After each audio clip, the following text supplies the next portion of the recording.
Hola y bienvenidos a las capacitaciones de seguridad y salud en el trabajo. El día de hoy hablaremos de el ruido en el lugar de trabajo.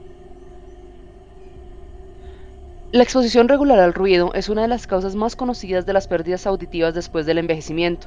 Los empleados que trabajan en entornos con mucho ruido se volverán sordos si no usan protección auditiva a diario. Hay dos tipos: sordera ocupacional y accidentes laborales. El primer efecto directo y mediable del ruido en el lugar de trabajo se manifiesta por el número de sorderas ocupacionales reconocidas cada año. El segundo efecto es el número de accidentes laborales vinculados al ruido. El ruido opaca las señales de alerta, desviación de la atención, etc. Consecuencias del ruido en el lugar de trabajo. Excepto en los casos de exposiciones a intensidades extremas, la sordera tarda en manifestarse y afecta al organismo y la vida diaria.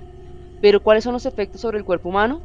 El ruido no es solo dañino para los oídos, sino que puede afectar todo el cuerpo. Puede producir nerviosismo, acúfenos, irritabilidad, trastornos respiratorios, pérdida del equilibrio, temblores de manos, trastornos cardíacos y reacciones digestivas. El ruido en su empresa. ¿Cómo puedes acabar con él? La evaluación de los riesgos. Evaluar los niveles sonoros es un factor clave en la lucha contra la sordera ocupacional en las empresas. Sin esta evaluación, es imposible identificar los puestos de riesgo ni los empleados más expuestos, lo cual dificulta la realización de sus acciones contra el ruido. Pero, ¿por qué es primordial la evaluación de ruido en su empresa? La identificación de los puestos de trabajo en los que el nivel de ruido supere los 80 decibeles. Esta evaluación le da una idea de la situación de su empresa, a quién proteger, durante cuánto tiempo y con qué tipo de protección individual contra el ruido deben tener. El detalle del tipo de acción que se debe llevar a cabo en relación con cada trabajador expuesto. La evaluación de los niveles de ruido le permite identificar la naturaleza de las actividades que se deben poner en práctica en relación con los empleados expuestos. Primero, a partir de los 80 decibeles de exposición diaria, debe proporcionar protectores individuales contra el ruido a sus trabajadores. Segundo, a partir de los 85 decibeles, el uso de protectores individual contra el ruido es obligatorio. Tercero, a partir de los 87 decibeles, tras la atenuación con protectores individuales contra el ruido, se alcanza el valor límite de exposición, el cual no se debe sobrepasar en ningún caso. ¿Cómo llevar a cabo la evaluación de ruido? Los niveles de ruido pueden evaluarse de tres formas diferentes. 1. La medición puntual. Se usa el sonómetro para hacer mediciones puntuales cuando el nivel de ruido es uniforme, ni el nivel de presión acústica en un momento dado en un lugar específico.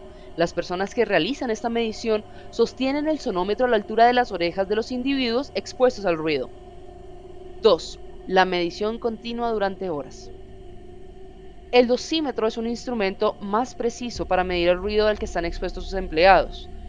Es un aparato ligero que se lleva en el cinturón. Está conectado a un micrófono que se fija en el cuello, cerca de las orejas del usuario, y registra los niveles sonoros calculando la medida a partir de estos. 3. La cartografía.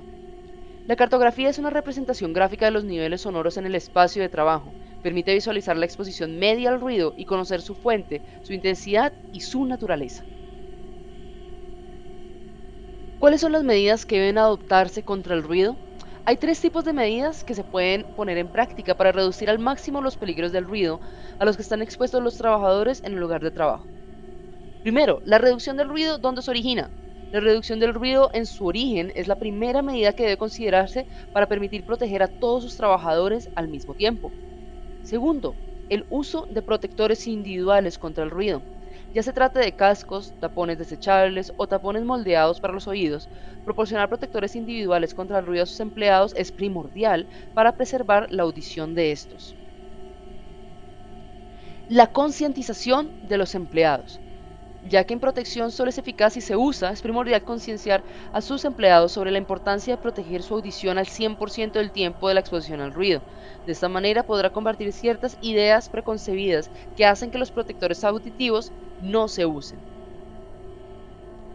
Gracias por ver este video y recuerda, somos SST Colombia Pymes, síguenos para más capacitaciones y charlas de interés.